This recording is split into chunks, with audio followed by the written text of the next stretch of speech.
Welcome, everyone, to episode 15. I am with Kaelaris today for our hour and a half talk. You know, it usually goes to an hour and a half. I'm going to be real with you because I end up getting so many questions that I almost, I have to cut myself off, basically, as all these conversations have been very interesting, and you are probably going to be one of the most interesting people on the on this podcast because you've been through so many years of esports and so many esports. You've been working with some of the biggest organizations. I mean, truly. You're a jack of all trades, and a master of many.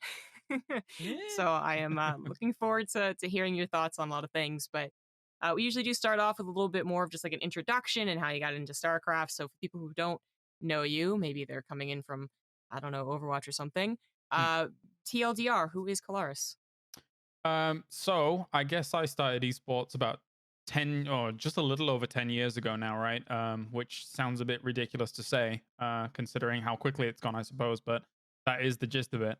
And originally I did start with StarCraft 2, and I like to think I'm still StarCraft 2 because StarCraft 2 is the best esport, even though I do a lot of others now. And it basically just started off with me being in Finland after meeting a girl in World of Warcraft, moving out there, not being able to get a job because Finnish is hard. So I was like, I see these people on YouTube doing this StarCraft 2 thing. I think I could do that. So I just started doing it. And yeah, this is the super TLDR version because I don't want to give you the full thing. And that was basically how I got my start. At the time, I was looking up to HD, Husky, StarCraft, if you remember that name, I suppose, from back in the day, who was very focused on Zerg. So I was like, I could focus on Protoss. I could be the Protoss StarCraft.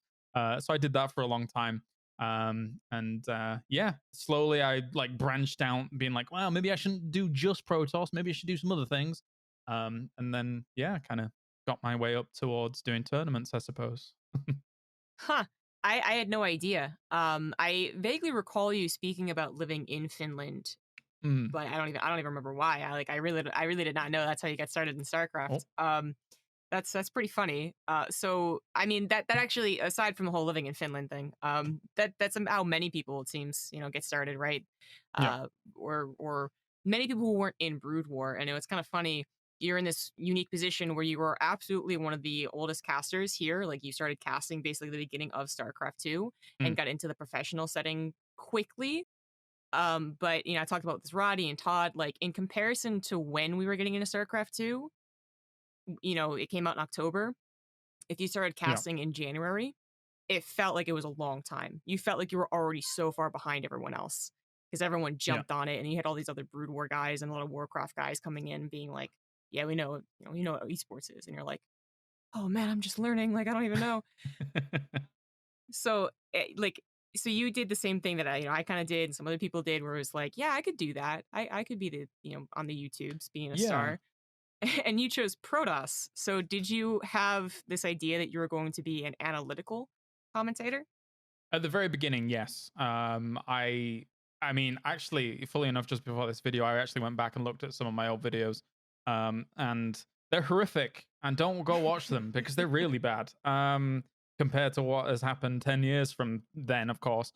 But I was really focused on initially breaking down my own games, and then taking pro replays and kind of breaking those down. I mean, at the beginning, relative to everybody's skill level, I don't think I was that bad. I was Diamond before Masters was a thing. When Masters came along, I was Masters straight away. So I was by no means a bad player. And I did want to go pro for a little while, which is why I actually partook in the Dignitas Pro Gamer Search, the one that Bling eventually won. And I think I lost to Bling in that tournament, so I was kind of annoyed.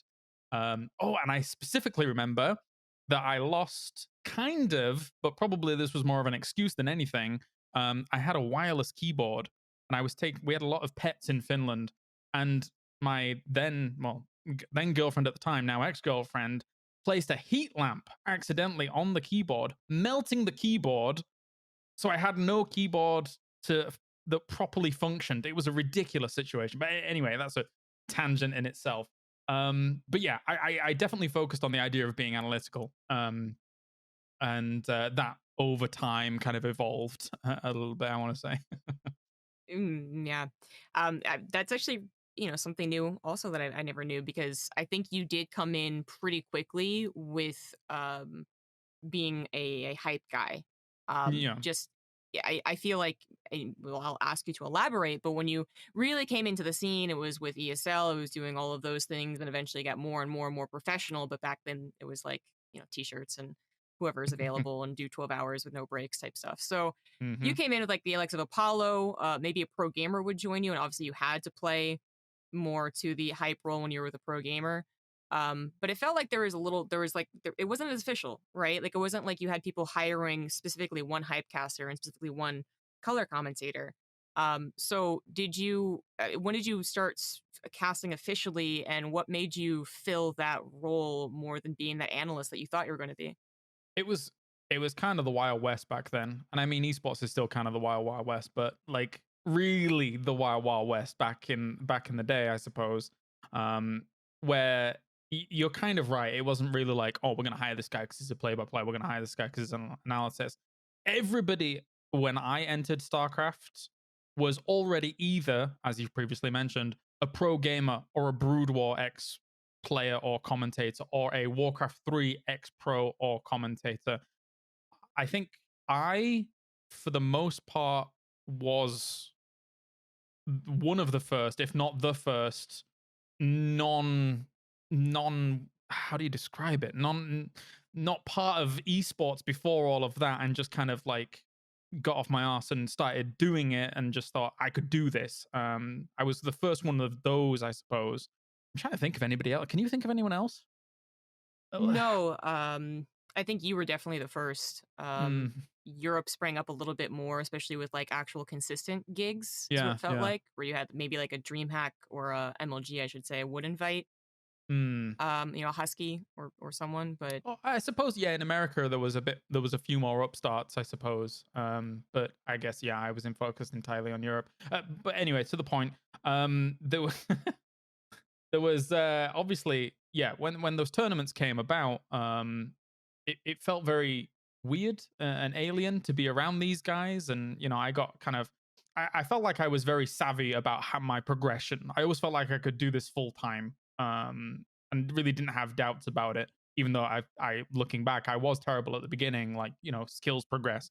Um, so to be then partnered next to people like Apollo and Mr. Bitter and Rotterdam and all those guys was kind of cool. I think my first ever official tournament like was the Intel Extreme Masters World Championship 2012, which is a bit ridiculous as a first tournament. Um and I got paid €600 for 6 days. Yes, esports money. I thought that was big bucks back then. oh my god, yep. That I didn't realize it was that long. I felt like I was. I mean, one of the most stuff that happened felt like it was maybe around 2012, 2013. That was when Mm, StarCraft had everything. MLG still hadn't gone away. They were still battling over like who had that weekend to do yeah. something between them and Red Bull and IAM and NASL and blah blah blah blah. And then shortly after, like, but I still felt like I don't know. I thought actually you had done stuff in 2011. If I'm being honest, I thought that you were doing one or two IEMs or MLGs, No, but apparently so not. I actually, fun fact, I have never worked on MLG ever. um, I just our circles didn't intermingle, and then eventually I became full time ESL, and I guess they weren't that keen. Um, but yeah, I actually had done some lands in 2011, but it was very small stuff in Finland, and then eventually an Asus ROG came along, which again, thanks to my own kind of maneuvering through the world of esports, I landed a few commentaries there. Um, let's do this really short story then quickly. Cast online. Some Finnish organizations realize I'm an English person living in Finland. They get me to cast some smaller tournaments in Finland. I find out that those people are the same people that organize Asus ROG. I go to Asus ROG, cast a few series with Kaldor and Mr. Bitter. Those guys notice me and think I'm pretty good. And then I land the gig at ESL because Mr. Bitter recommended me when they were transitioning onto NASL. So that's truly the TLDR of how that all went. So I did do some lands in 2011, and I was kind of on doing online tournaments, but nothing major. I want to say.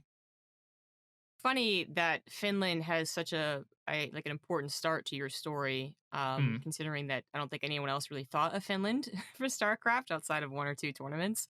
And then obviously now we think of Cyril, but Hmm. it's so weird that there's this small country that really doesn't get any attention has helped birth Kaelaris' career as well as give us Cyril. But it's a good story. So I mean, you kind of you climbed in a way that did make sense. You got noticed. You did a couple things. Then you did something bigger. But that bigger thing was arguably one of the biggest things. Yeah, yeah. Even back then, it was a pretty big deal.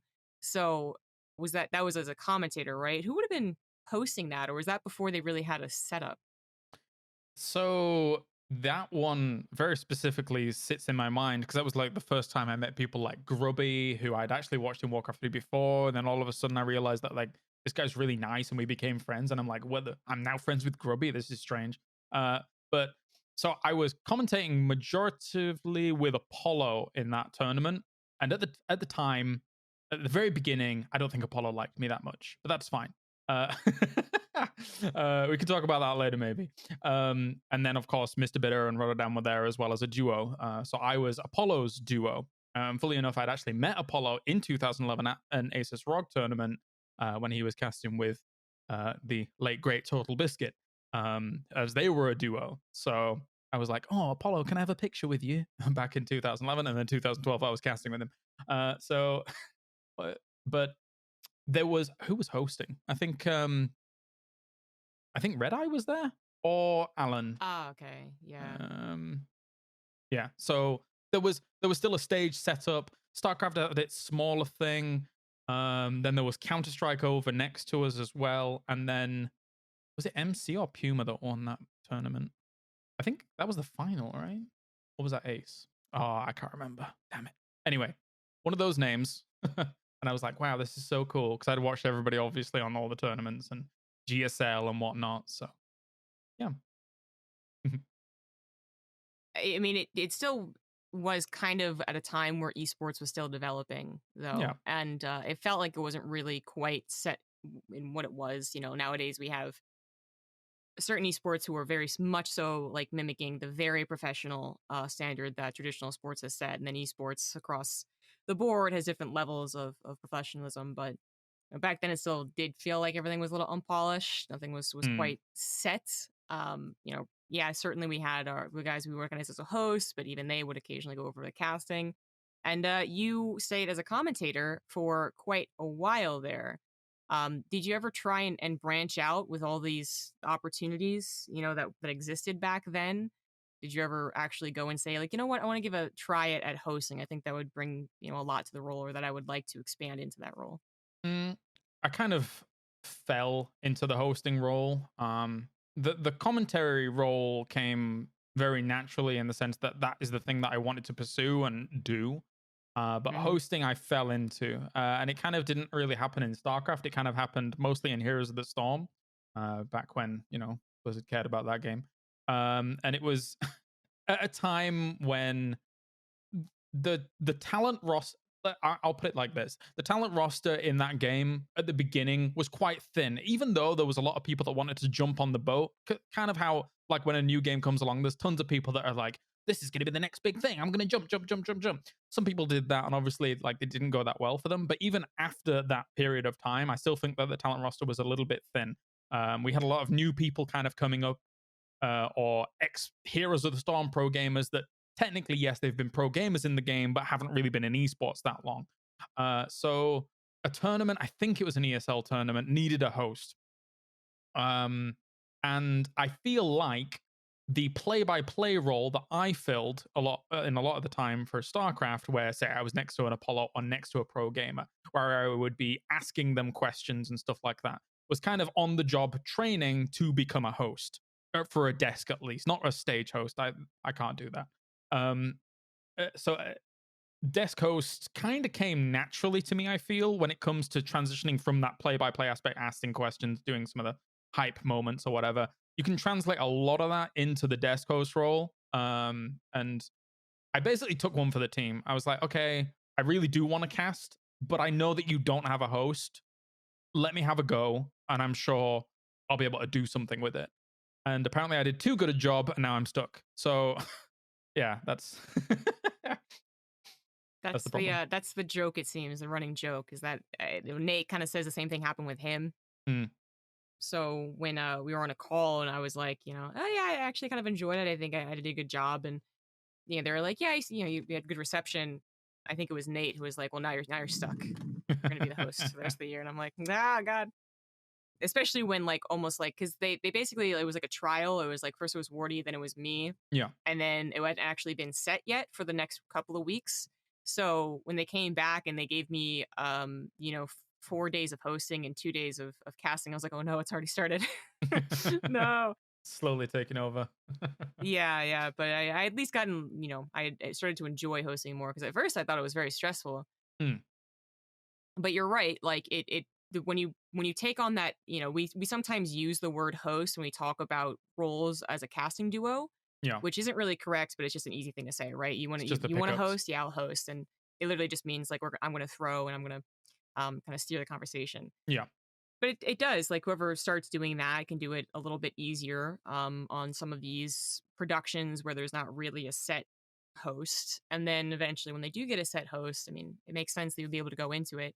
I Mm. still found it stressful just because from me, like I basically got over it. I just like took it very casually, and that Yeah. definitely improved my hosting. But initially, it just felt like my problem with hosting is that I get literally like 1 to 3 sentences every Mm-hmm. time I talk, and then I'm like highlighting the other guys, right? I'm asking them a question Yeah. or I'm trying to bring us into a game.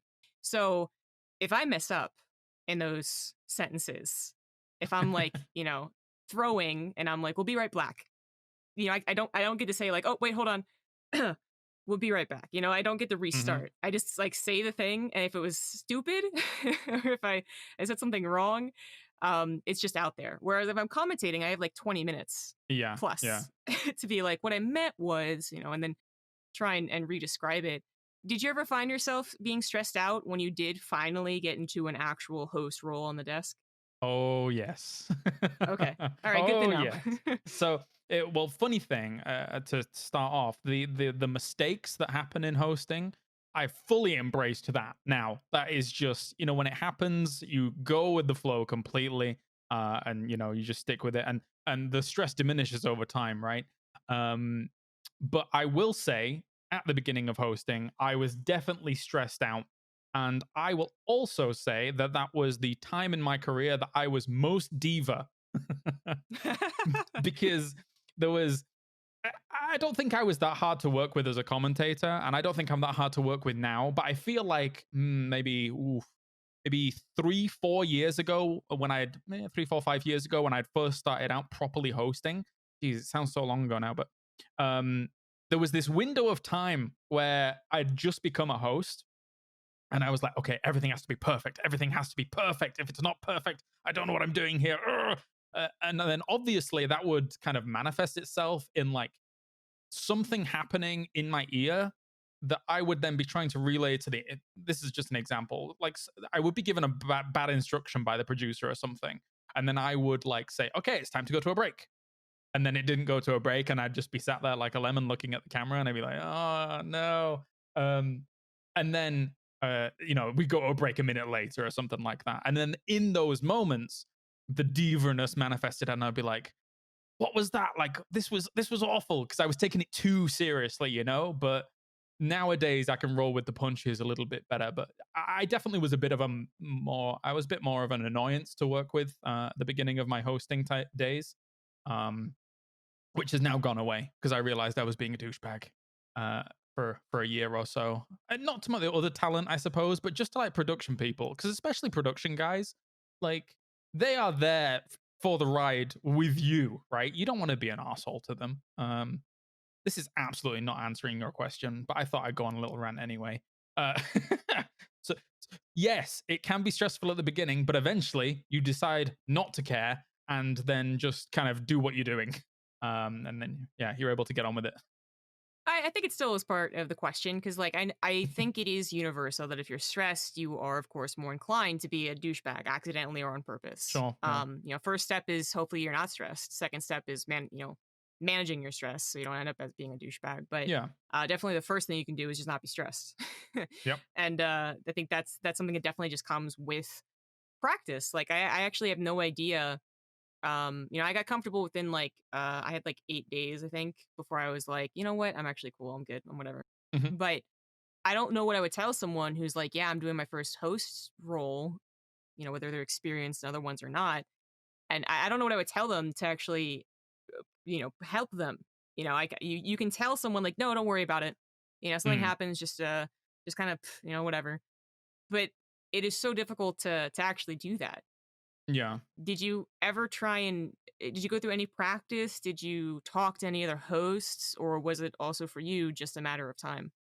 I think I assimilated a lot of information just by watching a lot of other people. Obviously, Red Eye and I worked in the same office for a long time, so kind of watching him, the way he was doing things helped. And there was a lot of things that I actually took from Red Eye that I didn't want to do as well. Actually, like sometimes, and no disrespect to Red Eye because in the hosting world, he was a very very powerful host.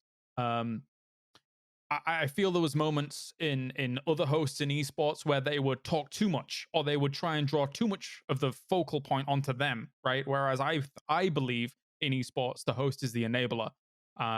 So for me, a successful death segment as a host might be me asking a very short question, very short open question to someone on the desk, say you for example, and then after you've replied, I either give a glance to the other person that's at the desk for them to chip in and they know exactly that they're going to be next because I'm staring at them, or just say their name, Roddy, and then they just give their opinion, right? Like just any little small quibs. Of course, online it's much easier to just say the name as opposed to a glance. But I guess maybe you recall doing the stuff offline. Like I'm just happy to give a glance to someone for their chance to speak, right? Because they're the analysts, they're the experts there. I know what I'm talking about when it comes to StarCraft, but that's not my job in that moment, right?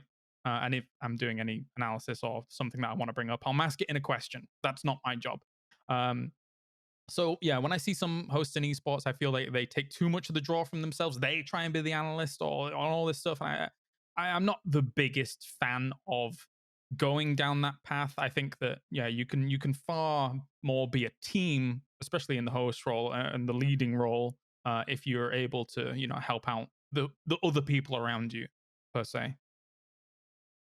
So in that line, what do you ever get worried that there's how do I put this?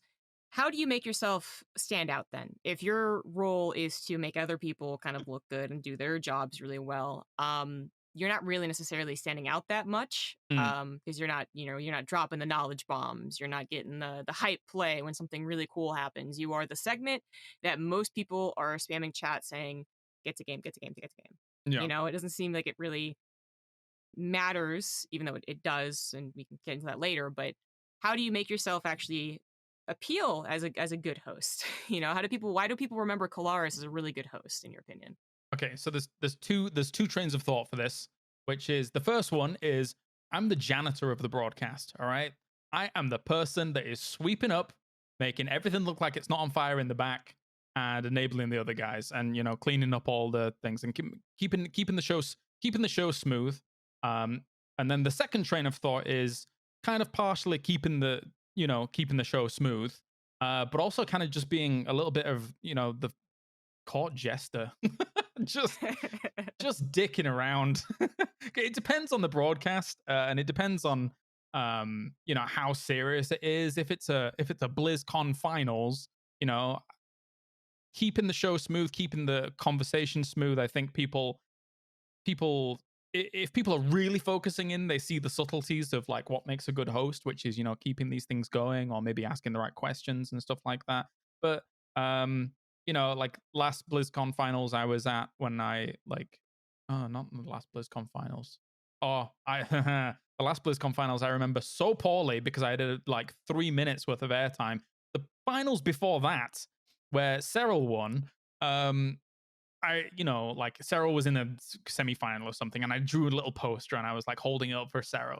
Small little moments like that, that are kind of, more memorable, stuff like that. But let's go down the smoothness route, and kind of keeping things a bit, smooth and witty and whatnot. I think that's the way to shine. Or you just don't shine and you just enable those around you. I think is good too. Well, if you do that, then do you ever fear that like your job is replaceable? I guess if all it does is require is not to stutter and be succinct, then what makes your job something that you can actually like negotiate? Like, no, you need me. You need me more than this guy. That's a good question. Um, I've never had. This is going to sound really big headed. I've never had to convince people that you need me more than this guy, if you know what I mean. I've kind of just been in the prominent roles. Like in StarCraft, I guess I got eventually came into the prominent role as the host that people kind of go to for the most part. Nate was doing some stuff, but then I don't know. Nate had a weird moment, and then I was back. In Heroes of the Storm, I was doing it. In PUBG, I was literally done every single big tournament for them. In PUBG Mobile now, I'm literally doing all the big tournaments for them, and I actually kind of have been since 2018. Weirdly, it's a bit strange, but I missed like one. Anyway, the point is, I've never felt like I've had to combat people for the role. I kind of like just let the work speak for itself, and also to a certain degree, I guess. There is this weird thing where like I mean, a lot of people tell me that I'm good at the role. Even though I just think I'm messing around at this point. I'm just like not. I'm like embarrassing myself slowly on these shows, and I just don't care. So that's just how I enjoy doing it now. Um, but I think people like working with me uh, on like desks, for example, like in many games. And when you kind of build that camaraderie and repertoire with people from game to game to game, it can't be happenstance, and it can't. It's something that doesn't easily go away. And also, there's also this um, air of I don't. I shouldn't use this phrase. All boys club almost, where because I've been around for as long as I have and people know I'm a safe pair of hands, they're going to come to me no matter what. So to that point, I actually feel extremely stable in my career right now. Whereas a lot of people in a freelance role and esports feel kind of unstable and stuff like that. I really don't have many concerns at all. Even if I had to go into a new game, I feel like I'd be able to flourish wherever I go at this point. Yeah, This all and sounds certainly really some. cocky. I'm sorry. No, but well, I mean, you can be cocky and you can be facts. Mm, You're actually spitting facts here. Like, I think that is very true. Like, unless you either stop or what's the word? You stop accepting jobs. mm, If you stop accepting jobs, or if you do something really, really, really terrible, which is yeah. unlikely, there really is there's no complaints. Like I can attest that you do a great job and that you also are not. You say that you're just goofing off, and yet I see you writing notes. I see you talking to the producers, making sure Mm, that everything's correct. I mean, certainly, like yeah, I think you are the man for the job in a lot of situations, and I know some of that has to do with at least actually not just being good with other people on the desk, but also not being too much of a jackass, anyways, sure, right? sure. To people who hire you, or not, being a diva and that you're demanding 20,000, for a 3-day event or what I have you. think So I think there's a lot of people in the host role that are still in that either in that diva phase or never got over that diva phase. Where and I'm not calling anyone out specifically, but I think like when you get into this role, I think it probably happens to everybody at the start of getting into this role, and it's like whether or not you can overcome it. Because I know because it happened to me, and I tried to overcome it because I realized I was being a dick. And you see it a lot when I go from game to game, and I talk to other hosts because it's not just the esports that I cover, that I do or have witnessed. I've witnessed lots of esports and talked to lots of people in lots of esports that I'm not covering, and you get this air of some people being a bit up themselves, and that's not great. So maybe people like me not entirely being a dick. Maybe. But the other thing that helps is that you play a lot of video games. You're Yeah. always talking about what you do in WoW, and then you also do a lot of video games, which Mm, I think is also, once they learn that you can adapt and not just be a StarCraft person, mm.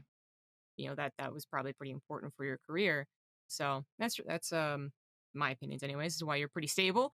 But you kind of touched on something that I went over, like why isn't your job, why wouldn't it be safe? And now I'm going to say, like, why is it so safe?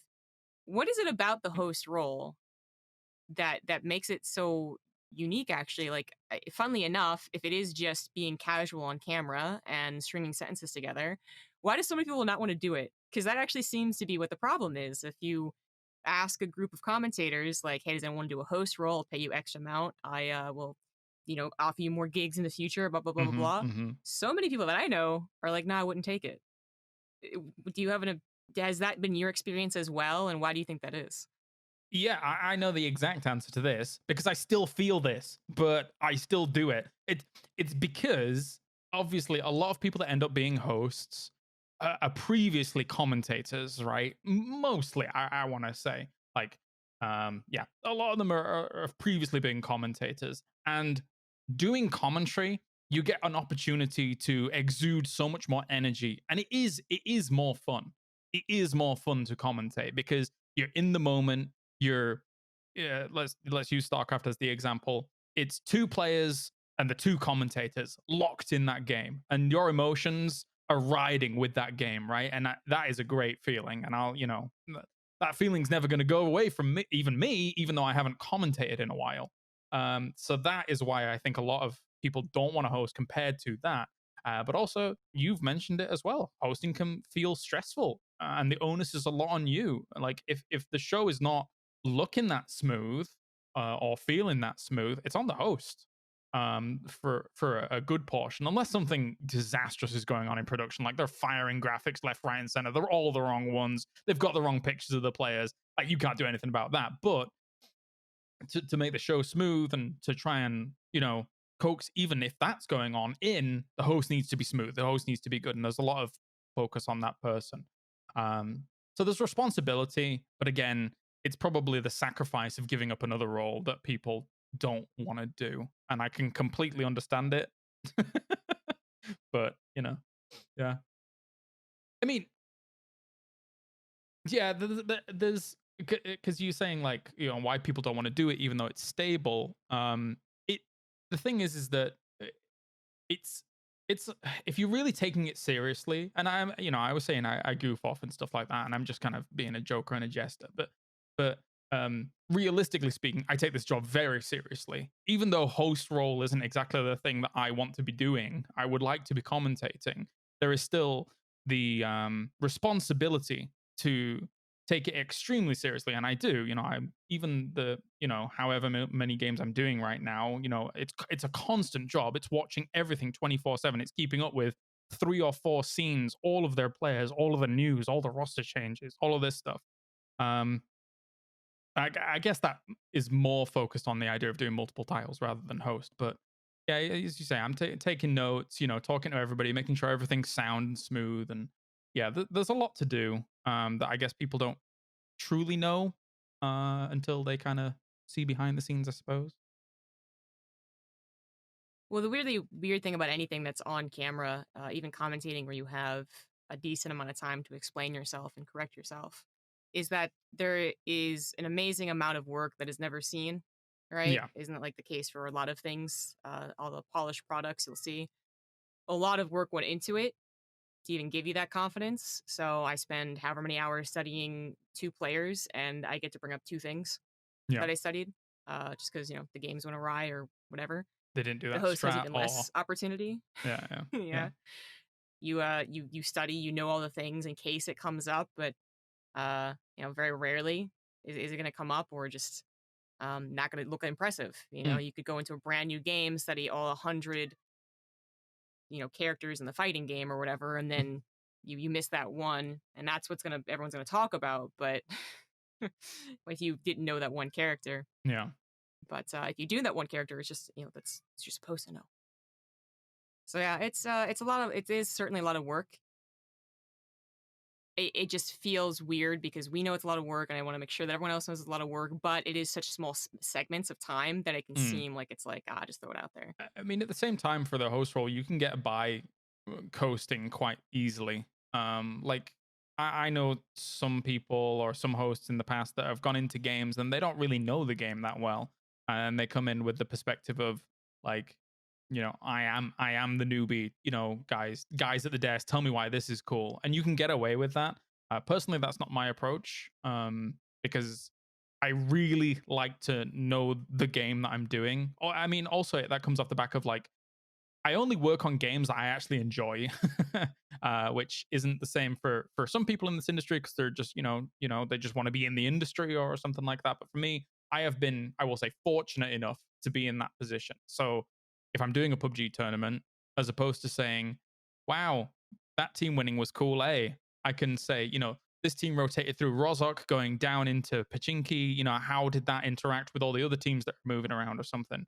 Um, you know, it gives more full-bodied answers if you know the games rather than just coasting along, in my opinion.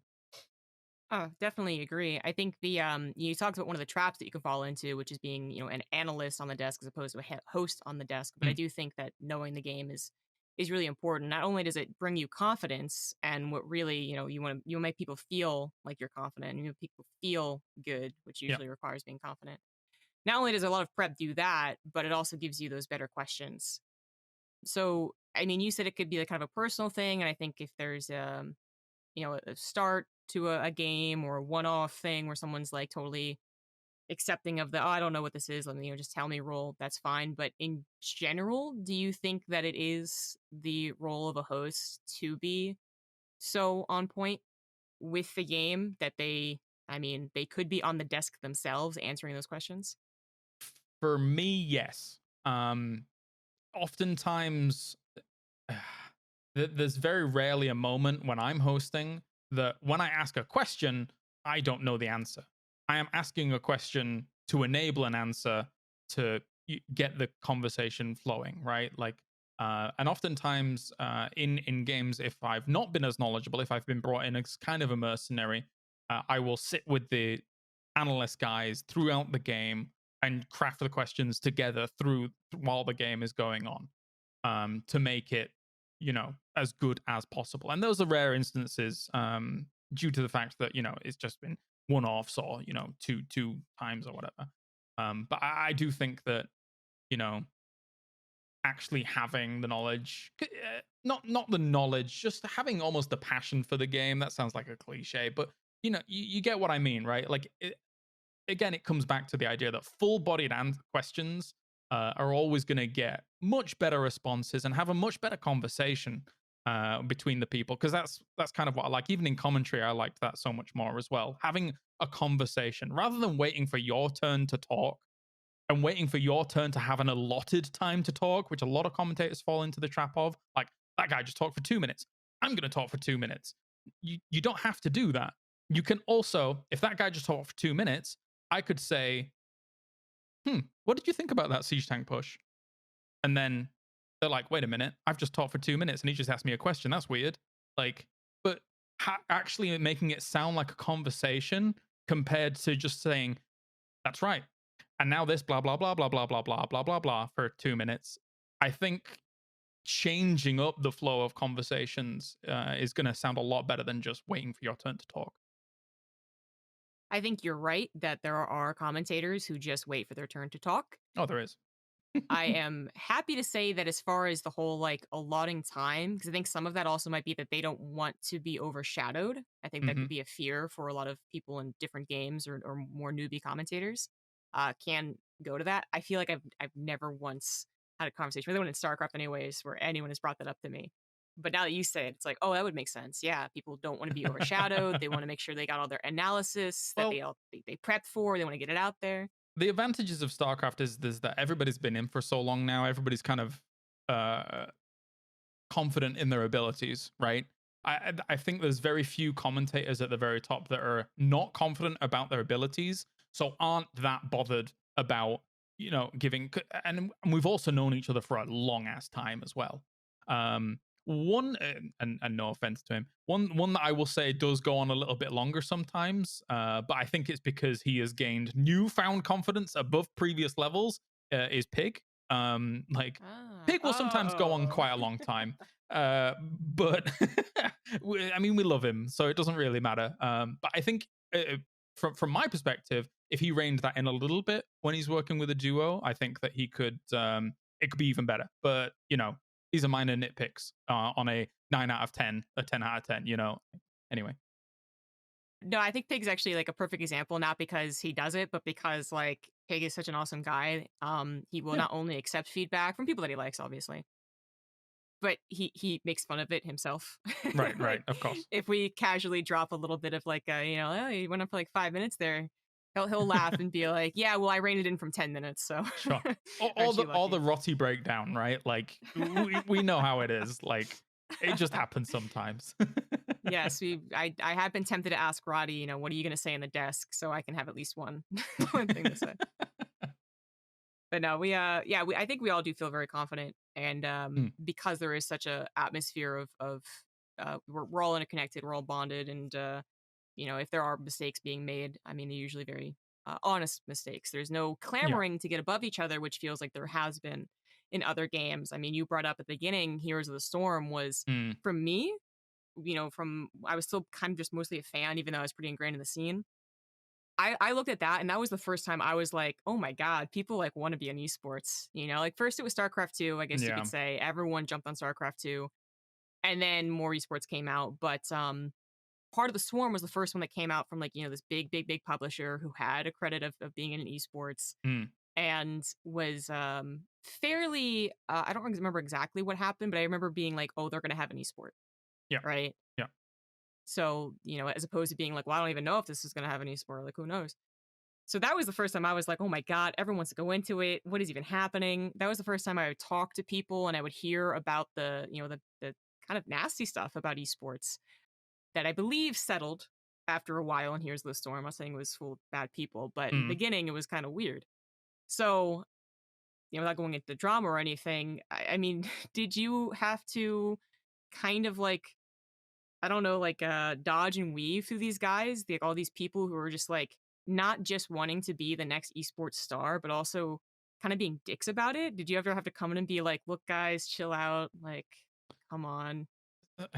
So yeah, I guess having gone from a few esports to esports to esports now, I've seen this multiple times. I saw it at the beginning of Heroes of the Storm where it was kind of ravenous. I saw it at the start of PUBG when it was kind of ravenous. PUBG Mobile is a little bit weird because again, it's mobile gaming. It's a little bit different. I can't really, we can't speak to that too much because it's very very different. Um, but for those two games in particular, and from other scenes I've actually heard about, it's a little bit cutthroat. I know of a lot of situations of undercutting. Um, in Heroes of the Storm specifically, even though I get on with this person in particular, there was one person that a lot of people did not get on with. But I kind of just get on with everybody. I just don't care about the, inner social interaction. You know me to an extent where you know that I will just go back to my hotel room and play video games. So I am not really the person to get in conflicts with a lot of people, unless it's Todd. Uh, uh, no, we love each other. It's fine. Everyone gets jostled with Todd. But the point is that yeah. So there was one person in particular in Heroes of the Storm which kind of rocked the boat a lot for some people, and then it got better, and then started rocking the boat again, and that is that. And then in PUBG at the beginning, there was quite a bit of rocking the boat, to the point where, unfortunately, we had to send a. So this is a bit behind the scenes stuff, but I'll tell the anecdote anyway. Um, it got so bad at the start of PUBG to the point where all the top tier talent had to write and sign a letter to PUBG Corp and the tournament organizers saying we don't want to work with this person ever again. Um, yeah, there was one instance that was really bad, and it was very unfortunate because again, I didn't really have any gripes with the guy, but I was an onlooker and I was watching all of this go down, and hearing everything that was going on. I was like, okay, I will sign this letter because this is some bad stuff, and I don't want this person to be part of this any longer, unfortunately. I mean, that person had it coming. When you see these kind of actions going down at the beginning of a thing, and they're trying to manipulate and backstab and, get all this stuff done, that person's going to have it coming. So I don't feel too bad about it, even though it kind of sucks that we had to take those actions, if you know what I mean. Yeah, absolutely. Yeah. I mean, I think we've all had situations where like this guy that we know is like kind of a good guy, but also he can be like an outright dick. And it's just one of those things where like, well, I know him and I Mm-hmm. don't want to be the one that like, kicks him out of the house or, Sometimes it's got to be done. yeah, yeah, tell someone like, oh, it's not, yeah, I absolutely understand. That's Yeah. like crazy to me though that it's happened, right? Because I think, um, yeah, I don't actually know how much, at least, I kind of know in StarCraft, but I haven't been a part of like every single meeting, but I don't know about other sports. I feel like we don't actually talk that much about other commentators, you know what I mean? Like the amount of times that someone who has been hired me Mm, has asked me like, what do you think of this guy? Or has told me, oh, you came recommended by this guy is very, very little, very few times. right. And unless you have a humongous gripe with someone, there's really not a lot of like, oh, like I don't want to work with this guy. Because they don't ask, and also because it's usually not that big of a deal. So for that to happen, that's actually very surprising. That either must have been a very big thing, or at least maybe a concentrated effort. Because I mean, I guess, oh, go ahead. there's a few instances across esports really, and when it comes to this kind of stuff, like inter commentary, either the rivalries or kind of moves against one another. There was quite a bit of it in Dota 2 that was fortunately or unfortunately, solved recently. Um, and there was quite a bit of it in CS:GO as well, with like not two warring factions, but two kind of rival groups of commentators that kind of wanted jobs and other stuff, and people didn't get on with one another. So I would say that StarCraft is very blessed to, I don't like using the word blessed, but I'll use it. It is very fortunate to have a group of commentators that we actually all just genuinely get on with each other. We're all actually just genuinely nice people to each other. And, aside from, again, me going back to my room and playing video games, like we all like hanging out with each other. So that's kind of nice. StarCraft's a very mature space in that regard, I want to say, compared to some other games. It's what I've heard. But I mean, basically, if I hear anything, it's from like you or someone else amongst the StarCraft people. Right. So it's not like I'm involved with these other things. I'm not making it up, I But swear. but I still believe you because again, at least I went through a couple of I have friends who were in heroes and whatnot. But Yeah. it does suck that these things exist. But it is nice that I guess I went to a scene that didn't exist as much. But Hmm. kind of on like the same topic, but less dramatic. Like, do you think that it should be more common to ask these questions as someone building up a team for the guy who's Apollo or whoever the guy who's building the team to do casting? Do you think that this is something that more commentators should be doing? Like, hey, I really like working with this guy. Let's assume that we're all positive all the time. So we just say when we do want to work with this guy, is Hmm. it better when the guy who's hiring you to say, hey, what do you think of this guy? Like that should be more common, yes or no? Hmm.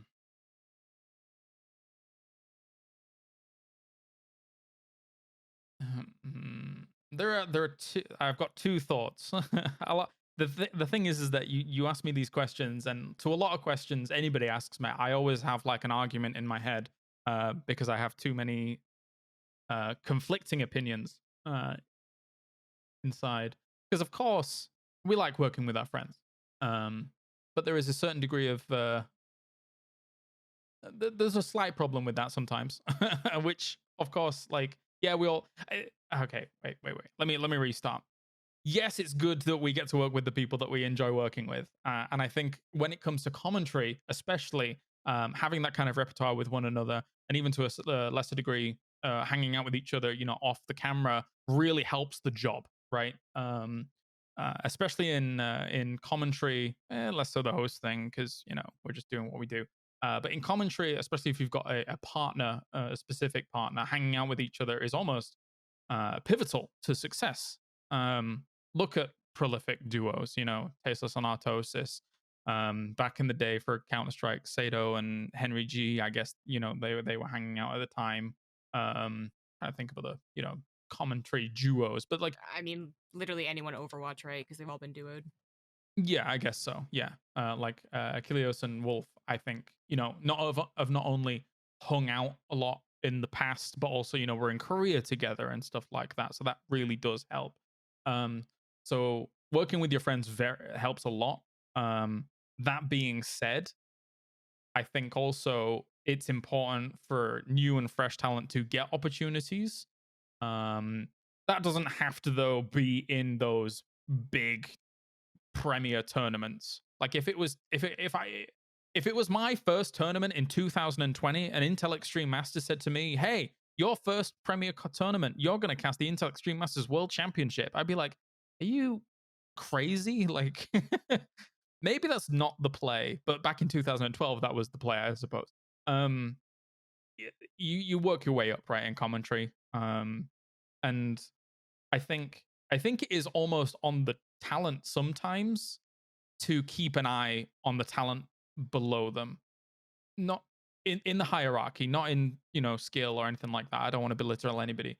But so when I watch a lot of esports and a lot of commentators, and if I see people that are good, I will then either reach out to them or talk to them, or when a tournament is coming up I'm doing, I'll say, "What about this guy? This guy's pretty good." Like, um, and I think that's kind of useful. Of course, I think tournament organizers as well need to keep an eye on that stuff too and be like, hey, maybe this is the time we give someone an opportunity. It can't be every single tournament. It can't be all the time, but because there are only so many spots, and you also need to make this as a sustainable living as possible for the people that are already there. You don't want to take bread off people's table after all of the effort that they have put in my opinion.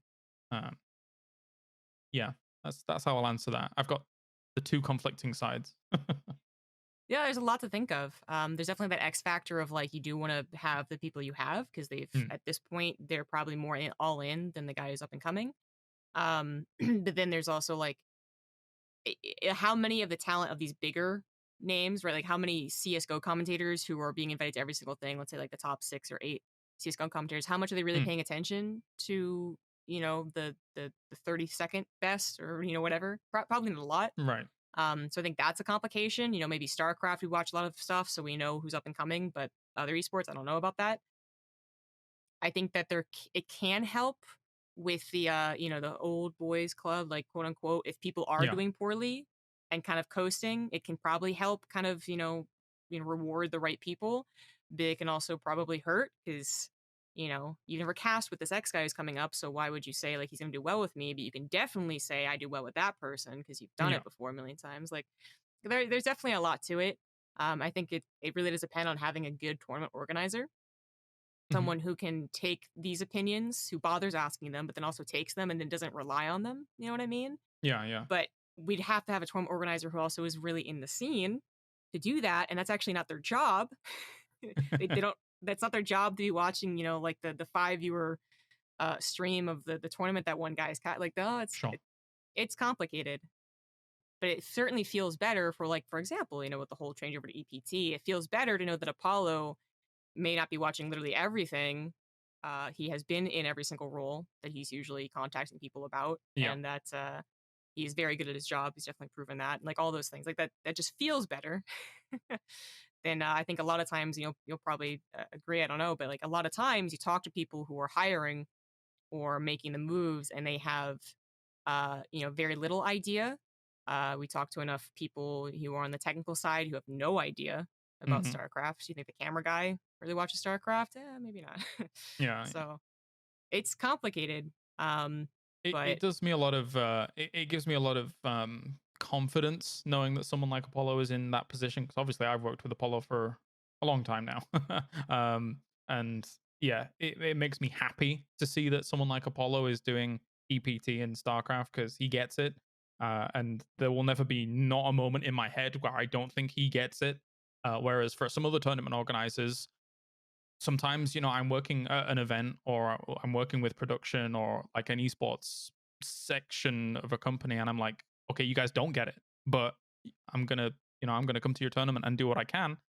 um and there's been a lot of moments in those where I'm like, yes, I've been chosen to do this tournament and stuff like that, but then I see some of the decisions they're making, and I'm like, guys, come on, that's not hitting the mark. But yeah, it's nice to see that StarCraft is in good hands because 100% that that person gets it, which is so, especially since they've been on camera before as well. That really, really helps because so many of the people that hire you have not been on camera before. Yeah, yeah.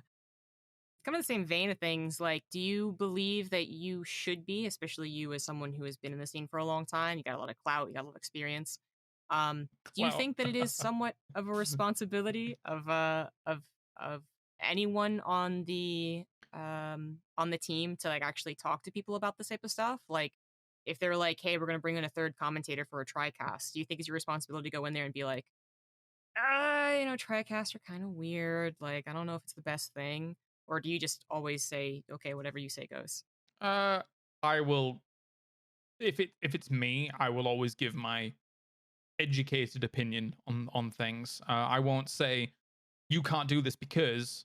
I will say that might not be the best idea because this and say that that is my opinion, not fact, because there's too many people in this world that try and present their opinions as fact, which is ridiculous. There, but on the topic of tricasting, especially something like that is an extremely difficult thing to just click your fingers and do because that tricasting is something that yes was started in Korea and became very prolific there, and a lot of esports organizers and tournaments have tried to say, hey, let's do a tricast, but then without realizing what is actually going on in the Korean model of tricast, which is one person is basically a host the whole time, and all this other like the roles in which they're allocated, and then people like, okay, let's sit down, we're going to do a tricast now live. Like, no, actually tricast takes a lot of practice. It is not just two people having a conversation with one another.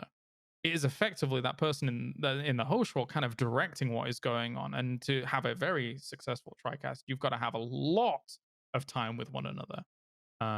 Sorry that I stole your example and just ran with it, but I guess this is what it's about. Yeah, it's all about casting. So it's Yeah. also a good, it is something that people question because for a lot of people, they're still even funny enough, as Korea has become less of, I guess, Korea's still a big deal actually, but it's no longer just StarCraft. There's CS:GO that doesn't really care about Korea and all that. Yeah. Anyways, it's still this idea that like maybe they had it best first, maybe they actually did perfect it, and we should be trying to copy them. I think there's still a decent number of people who would say like you should try it or it should work, Mm, or maybe they're not basing off Korea. Maybe they just think that it's actually a third element that needs to be added to the commentary team, and that's fair. But that I'm pretty much against it. I have done TriCasts yeah. online because it's so much easier to set up Online. online. I mean, Jeez. when you start talking about the difficulties of it, I was actually Yeah. first and foremost thinking of technical stuff. Ah. To actually get another headset into these like big productions can actually be a bit of a Yeah. runaround. But yeah, it is also difficult to do as the commentator, and it is just like you are delegated to one role or another, and especially if you don't delegate that beforehand, it often becomes just one person not saying anything at all. Actually, Yeah. so I personally was not a fan, but I've never done it offline, which can always be a different thing. So It is much hasn't been easier through yet. offline. I've done it offline and online. It's much easier offline, but it still requires decent practice, and it also it requires all three people to have a decent amount of respect for one another. Not in terms of like I appreciate your talents, but to the point where like I appreciate how much time you're going to have right now, and that I'm going to give this person this amount of time, and this person is going to give me a decent amount of time, back and forth, because it can be dominated, as you say, by like maybe the third person just doesn't get a chance to talk by chance, um, and that is an inherent difficulty in itself. But yeah, So I guess we can kind of move on to more commentary stuff. so I also fit you in that box of a host pretty quickly, but we did talk a lot about hero commentator for the first 5 years. So when we look back at Kaelaris commentating, I think most people do remember you and Apollo, mm, right? And then maybe you and Todd at one point, right? You had that really funny game on like funny that everyone kind of goes back to. Oh no. Yeah. You have you kind of have this old school thing where people paired you up with someone in their head. Hmm. Is Kaelaris all good? Good commentator all around? Yes, but what are your favorite moments? Oh, it was always this guy and this guy. Do you think that And this is I've literally asked everyone on this podcast the same Hmm. exact question. Do you think that pairs are better than having the free for all that is found in StarCraft, for instance? You think we should be pairing up with someone to build camaraderie and build a brand and have someone to consistently work with? If you want brand and to be able to attain the top position, yes, you need a pair for the most part. Like, yeah, there is very few solo commentators that have been able to ascend to the heights that they want, like, in their dreams on their own. Like, the most prolific commentators generally will come in pairs across all games. Um, when I think about, the finals of an international, it was Toby. Don't, shouldn't bring up his main name too much, I suppose, but Toby and Synderen. In StarCraft, it's Tastosis and Artosis. In Siege, it's Intero and Kickstar. All of these places are duos at the top for the most part. Um, and brand, it helps too, because then off the back of building a decent duo brand, then you can build your brand. I've seen it many, many, many times. It can be difficult solo, but I will say that StarCraft especially is the one place where now, because it's 10 years in, jeez. It's 10 years in, right? So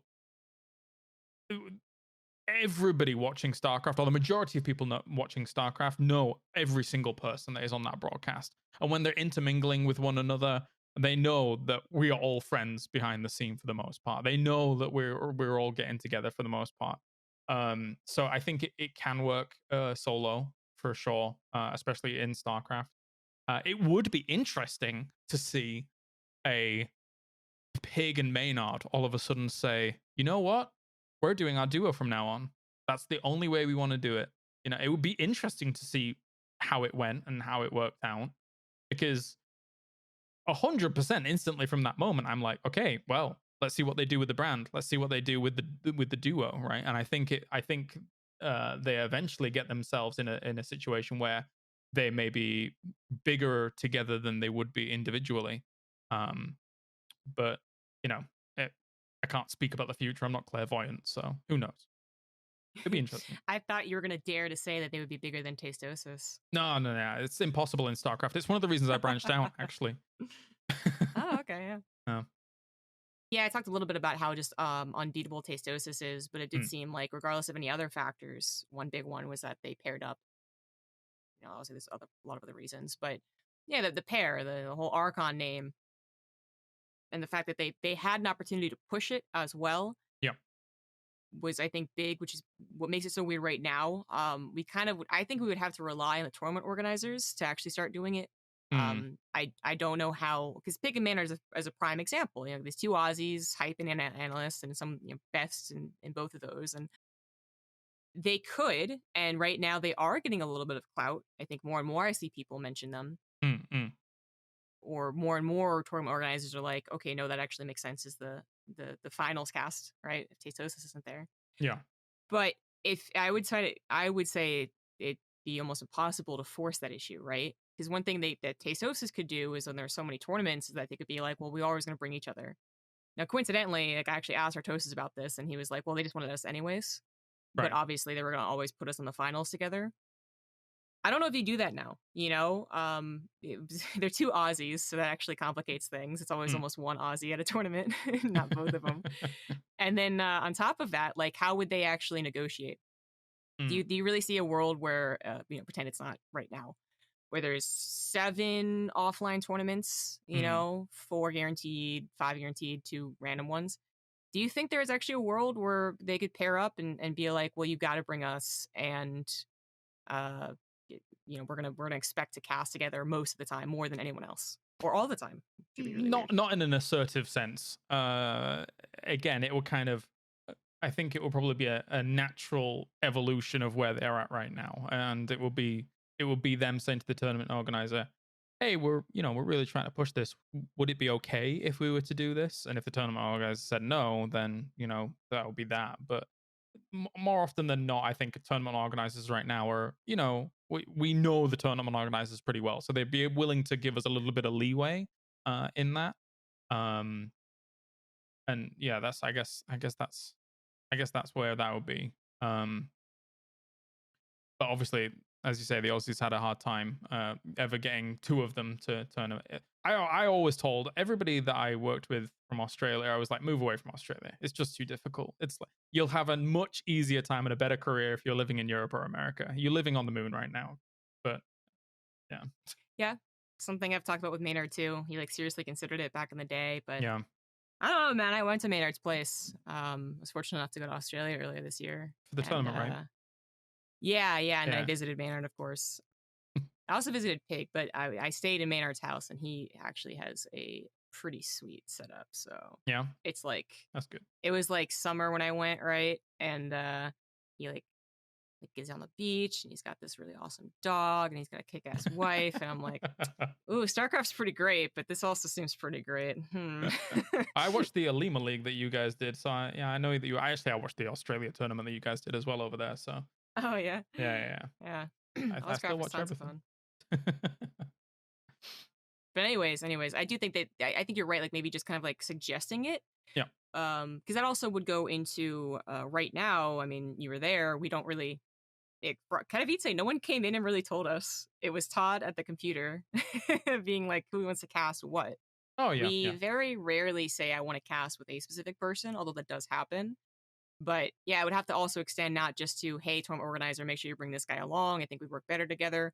It would also have to extend to at the tournament being like, "Hey, we want to push this more." Which says I haven't thought about this until literally just a second. That actually might be a little bit of drama though, would it not? If Mm, they were like, "Hey, we're gonna push this together. We're gonna cast with you guys less, but also, we're gonna take some of the better games." mm. Because Maynard wants to cast one, and if Maynard wants to cast with Pig all the time, then I guess Pig also gets attached to that. Right now, Pig just goes, "Oh, I'll just fill wherever." Yeah. But Yeah, if I they have mean, to work together and choose. I guess it really depends. It depends on the outlook, right? Like, I mean, I feel like we're all mature enough in StarCraft to be like, if they really wanted to push it and they were really keen to, they'd grown inseparable from one another and they felt like that this was going to be their next move together in a business sense, then who are we to deny the idea of that? Like, if we don't get a Maru versus Cure or whatever the hell, like I don't know, like, but Maynard wants his TVTs. Actually, I know you probably battle for him for it, to be honest, but Yeah. Well, the other thing is that everyone wants to cast with Maynard. And like I want to cast with both of them, but like yeah, everyone wants to yeah. cast with Maynard because he's actually one of our few specifically play-by-play commentators. I think there's a Mm, lot of mix and match, and I think all of us have tried branching out a little bit. But yeah, I think play-by-play right now. You're thinking of Maynard. You came from being at one point wanting to be an analyst, but then quickly becoming one of the best play-by-play commentators before moving on to hosting. I mean, when you look at other commentators, it's funny. You started off this convo saying you're protective of the host role. Have you ever mm. been protective of any casting roles? Have you ever looked at someone doing it and been like, "Oh, I could have done that better"? I would say, okay, let's tell a funny story. Uh, let's tell a funny story between me and Maynard that has never been told publicly, I suppose. Maybe somebody did tell it publicly. But you might know this story, but it was super silly because I was very annoyed and very salty at the time. It was an Intel Extreme Masters Katowice, maybe 2000 and let's say 17. I'm pulling it out of my hat.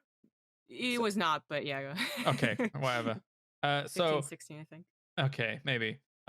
So I thought I was going to be casting the finals with Apollo because me and him have been the duo for a long time and whatnot and stuff like that.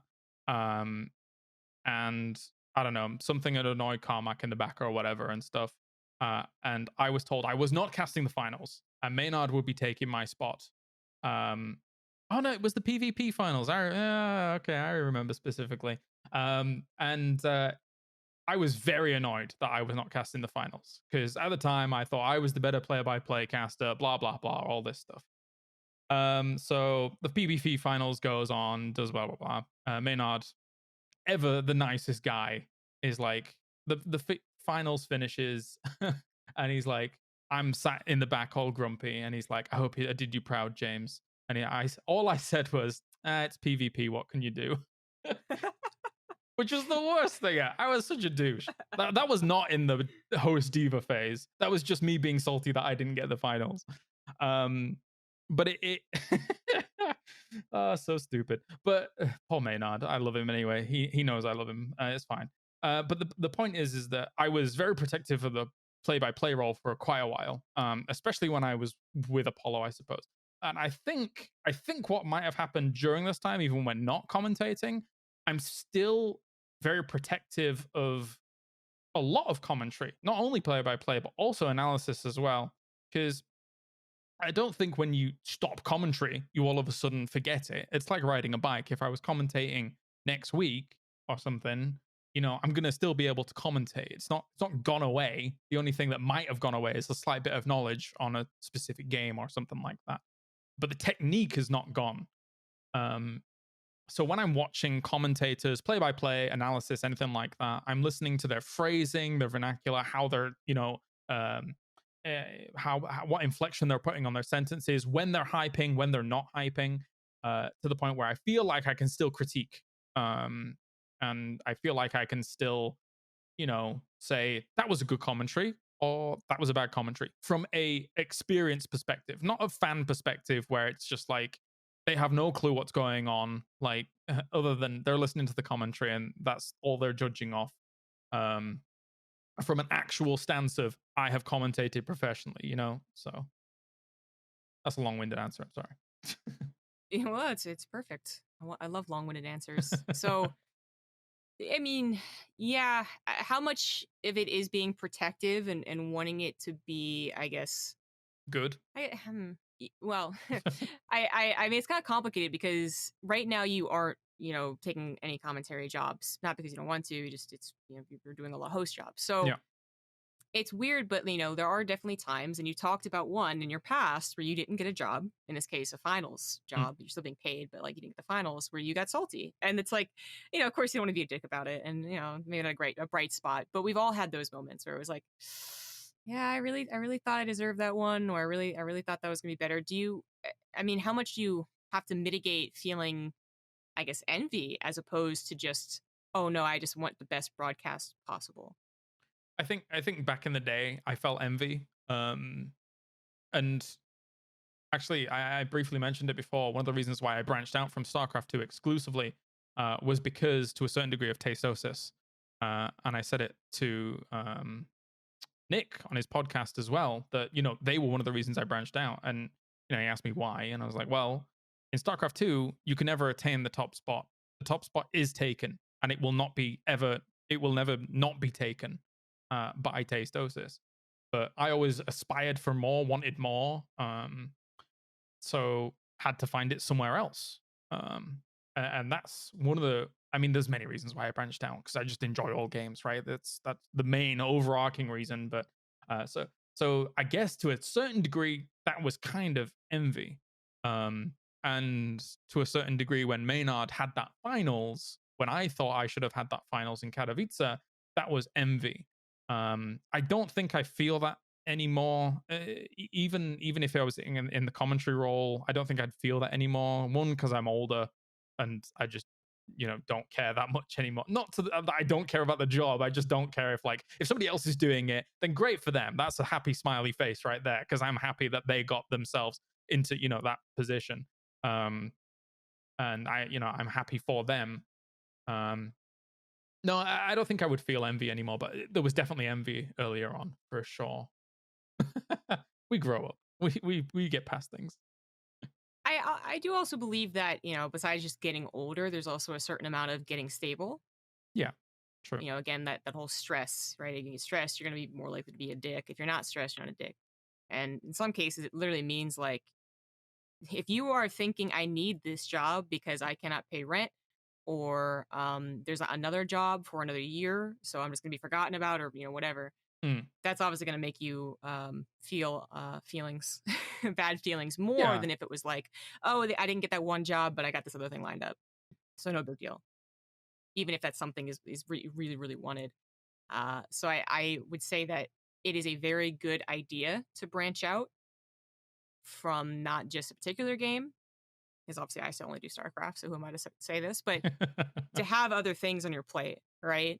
Developing your stream or Yeah, getting a yeah. side gig, which is what I ended up doing. So it obviously feels great to be wanted in the scene that you're in, Mm. but you're going to have to acknowledge that there are oftentimes just things that are totally out of your control. I mean, sometimes you were the better caster, but you weren't the better X or Y or Z or, whatever other reason. That doesn't, it's not actually personal. And Sure. it's just the facts of life. So I do think that helps a lot. I think transitioning to a host would help a lot too, right? I mean, how much easier did you find transitioning from commentator to host and host to other games because you weren't just a pure analyst Mm. of one game? Yeah, I mean, host or play by play is much easier to transition from game to game, but I'm not going to downplay the amount of work that it requires. I think there's a lot of people in StarCraft that have tried, like, oh, it's Thunder and Lightning, nice. I need to go look at that on the roof later on. But sorry, the I'm distracted by lightning bolts. They're flashy.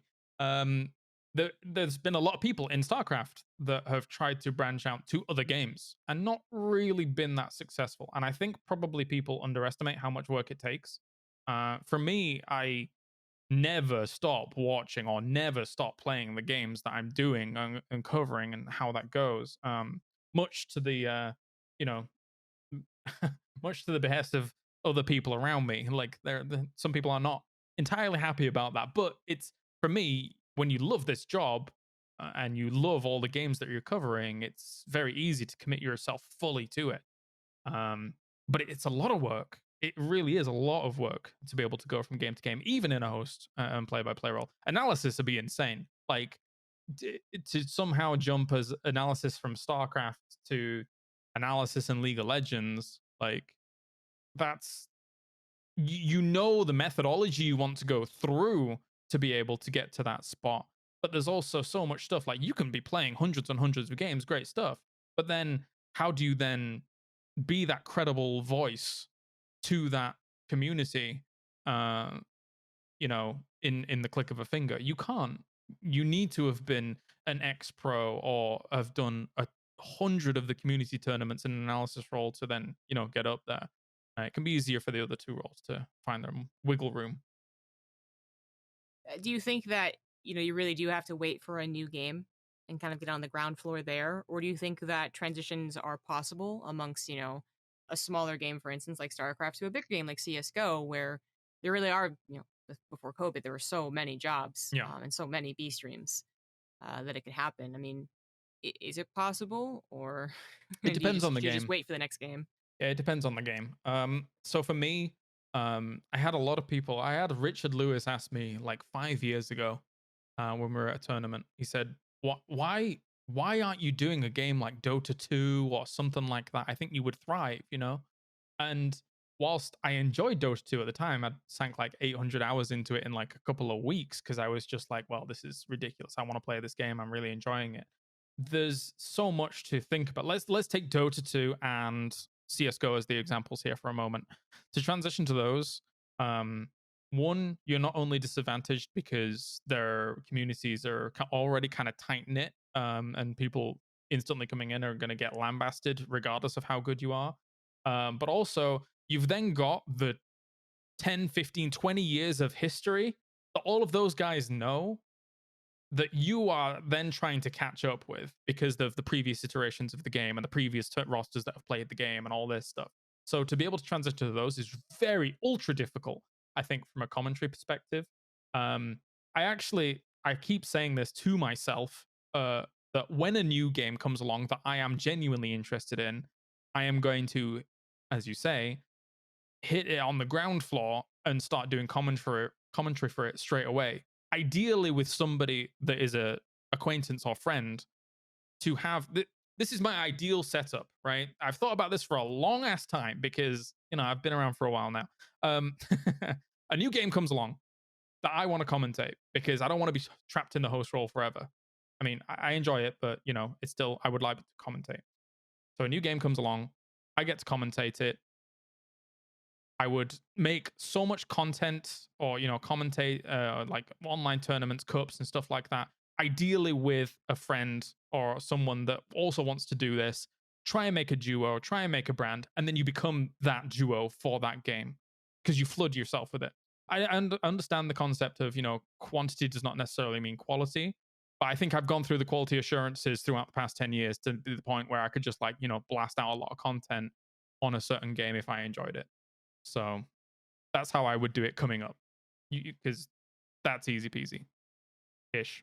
Yeah. I guess the only other thing about that is that what I also find is particularly difficult, having thought about moving games, Mm, is that it's not just about going into another game with all its rich history. It's also about going into a different genre right, where, right. you know, the Overwatch guys, a lot of them, well, not some of them, I should say, some of them actually did come from TF2, which has been, you know, Yeah, yeah.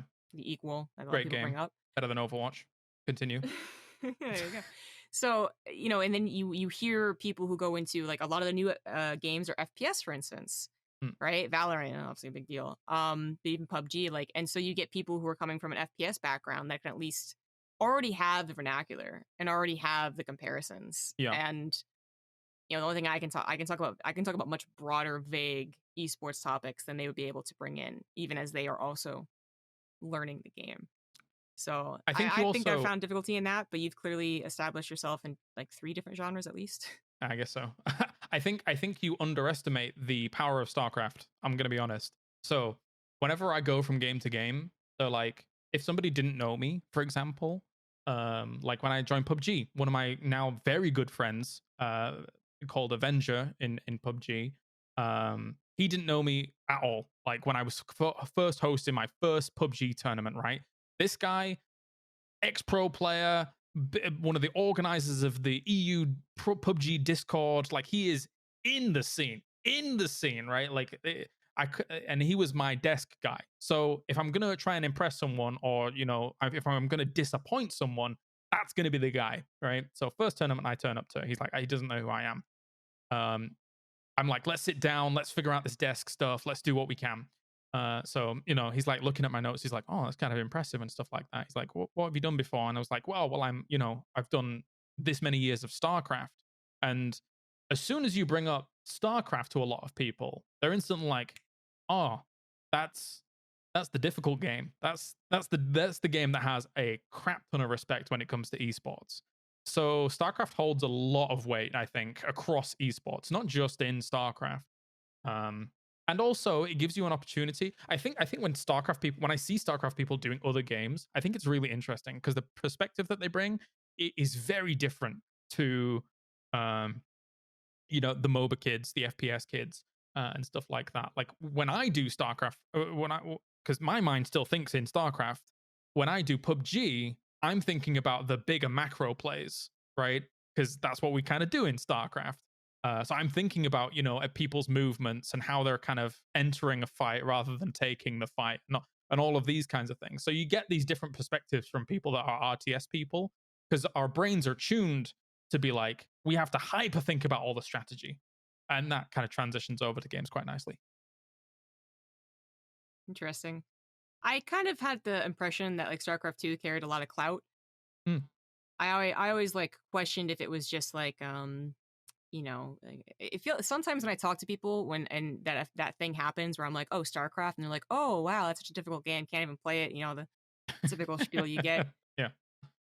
I always feel like I am some mystical being. You know, like I feel like I am someone's grandpa who fought in World War II, and they have like a very vague idea of like, oh, that's a big deal, Yeah. and then they forget about me in the retirement home. You know what I'm saying? Like, I Okay. don't actually know how much of it would be like I don't know, like bargainable, like actually appealing, as opposed to Mm, just like, oh, respect. Okay, see you later.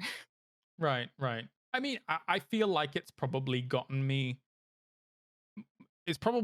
more than it's done me harm for sure. Like there's no doubt about it. Like going to these other games, and I mean, it also probably helps that when it comes to the host world, it's a bit easy to transition through. If you're a safe pair of hands, and people know that you're gonna not sabotage the broadcast, then that probably helps too.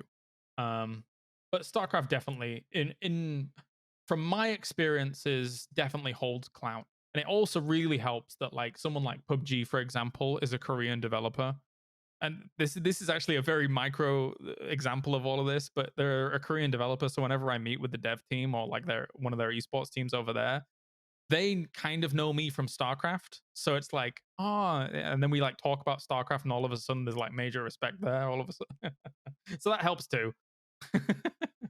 Yeah, yeah, okay, I can see it. I guess so. Do you? If someone comes in, they've had a little bit of they've built their base. Hmm. I guess I use like me as an example, or even like a pig or a maynard, whatever. They build a base, an XYZ game, and they're looking to continue developing in either their game or in general esports. They want to make a career out of it, they want to make a living out of it, blah blah blah blah blah. Would you actually go to them and suggest like, hey, you should focus on, or at least how much would you say like, hey, do the analyst thing, be the specific person, or would you say make sure to become a play-by-play, or make sure to become a host, or at least try it? Like, how much in general do you think it is important? How important is it in general to be an all-arounder? I guess in esports, to Mm. continue your career. Like, how much weight would you put on that? I mean, versatility is always going to help, right? There's never going to be a downside to versatility. Obviously, you don't want to spread yourself too thin, and that was actually something that I was concerned about for a little while, which was spreading myself too thin across the titles that I was doing. But then you sacrifice a lot of free time to make sure you're not spreading yourself too thin, so you're actually studying everything across these games, and then it takes all of your time. Um, I think I'm trying to think of the instances that I've watched StarCraft people try and transition to other games. Um, it is rare, but it has been, tried and stuff like that. Um, and in a lot of those instances where it has been tried, it's been the host or the play-by-play. There was Axel Toss, who was on the Pylon show with. He found himself a decent spot in Rocket League, right? But again, that's kind of the host role. And actually, Rocket League is an extremely impressive esport, so it's kind of good to see them doing well there. Who else? Wolf's done I pretty mean, well. obviously, Like, Nate's tried. yeah, Yeah, Wolf transitioned out of StarCraft. completely. Haldor transitioned out of StarCraft. Mm. So Yeah, I mean, you've got to you can do the analysis role. You can do the analysis role because it has been done as well. But it's just the time sink. You've just got to fully commit yourself to it. And I like to think that, well, especially StarCraft people, 'cause StarCraft people are just smart. Like, but I like to think that we as commentators, hosts, analysts, and all this stuff, we're pretty well self motivated, because if you weren't self motivated to be able to do all of this stuff at home and get on with it, you wouldn't be here in the first place, right? Like, people can talk about luck as much as they want to. Like, the fact of the matter is a lot of people that are up at the top have put in the groundwork and grinded and grinded and grinded and just been like, well, actually, I really love this game, so I'm just going to keep grinding, and eventually I'll get there. So I like to think that StarCraft people, especially, if they wanted to go over to a new game, would do the same. Take those same lessons that they learned to get to where they did, to get things going, and grind and grind and grind. so in general, how much do you think that being able to do all of those roles also helps you as a commentator? I mean, do you believe that if you're an analyst right now and you started to push more play by play, that would make you a better commentator overall? Or do you think that having these very strict roles is the better thing to do, and then pairing them up with the other roles? I was about to say, in my opinion, yes, but definitively yes. Objectively, yes. I found that doing different roles helped a lot in the other roles, and then also I found that actually doing other games helped me in other games, which is a bit odd. But let me finish that thought. It's that when I moved away from StarCraft and started doing Heroes or started doing other games and stuff like that, for some reason it gives you an interesting little outside perspective on everything else going on, in because you can get caught in your own little bubble, and kind of be constantly bouncing off the walls of that, but not really, you kind of plateau, I want to say, like in terms of, sentence structure, um, adjectives, anything, right? But when you then go to a different game or a different role as well, you suddenly then have to think about different ways to describe certain situations. And then you're like, oh, yeah, that's kind of cool. I can use that going back to that role or that game. And then I think it broadens you. I have definitely felt that throughout this, esports journey that I've had, where now when I go back to StarCraft, and again, mostly it's in the host role, but I think if I were to do commentary for it again, there's a lot of things that I've learned from other roles, other games that I would then bring back as a package with me to doing that in StarCraft. Yeah, I absolutely get what you mean. One of the things that I've been learning and critiquing more so than anything else has been the vocabulary of a Mm, commentator. I think we think about the best hype. If you ask a general person like what's the best hype commentator, they generally say things like, "Oh, really really hype." Like they're so vague. They just want someone who's like passionate, who mm, can yell but not screech, who can string words together and not blah blah blah blah blah blah blah. And that's definitely part of it. But for me, I listen to some of like the hype casters that we do have, or I watch Overwatch or Rainbow Six or something like that, and I can identify so much, like how much they have to say right. and how many ways they can put it is actually Yeah. a really important thing, and makes it interesting. I think like into kind of like a subconscious level, we like hearing the variety and the pacing the different sentence structures can make. But yeah, so that's interesting. I wouldn't have thought of different games helping another game, but just in general, being a good broadcaster is a thing. There's good Sure. StarCraft 2 broadcasters and there's good just general broadcasters. So that does that makes sense. Gosh, I had one more question, but actually I have a billion more questions, but I'm trying to wrap it up. It's already I been an guess hour and a you half, have a so time limit, right? Not me. Because technically I can talk forever, but I guess you want to keep things on a specific amount of time. yeah, yeah. I mean, there's gonna be a day where I just have like a 3 hour broad podcast. I guess I could like split it up in like the two, but We can do a part two. It's fine. yeah, yeah. I think a part two might be necessary. Um, yeah, darn, I forgot about it. I try to write things down because this has happened one too many times, but then I forgot about it. But that's okay. I think that was still a good spot to end on. Just working on your variety Mm, and coming in through all different angles is always going to improve your commentary skills. So that's all this is about. Commentary.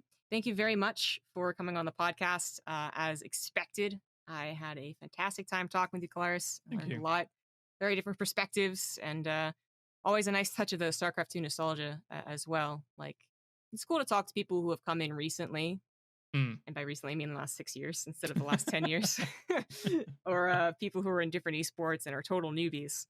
That's always interesting, but it's always the most fun to hear. For instance, Kaelaris started in Finland. Yeah. Just come full circle. Well, I guess you're in Poland, so it's not that far away, but yeah.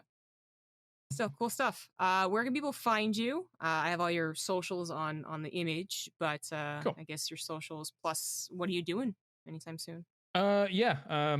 Literally slash Kaelaris on everything. I really want to push my Instagram. So if you want to follow on anything, follow that because I got like 3,500 followers from Eastern European, not Eastern European, Eastern followers. Whilst I was doing a PUBG Mobile tournament because it's really big in India and Pakistan. So in like 3 days, they were like follow, follow, follow, follow. So it was kind of crazy. So yeah, Instagram is the best place. Aside from that, there's probably a lot more PUBG PC coming up, probably a lot more PUBG Mobile coming up. And hopefully some StarCraft coming up too soon because I want to do StarCraft.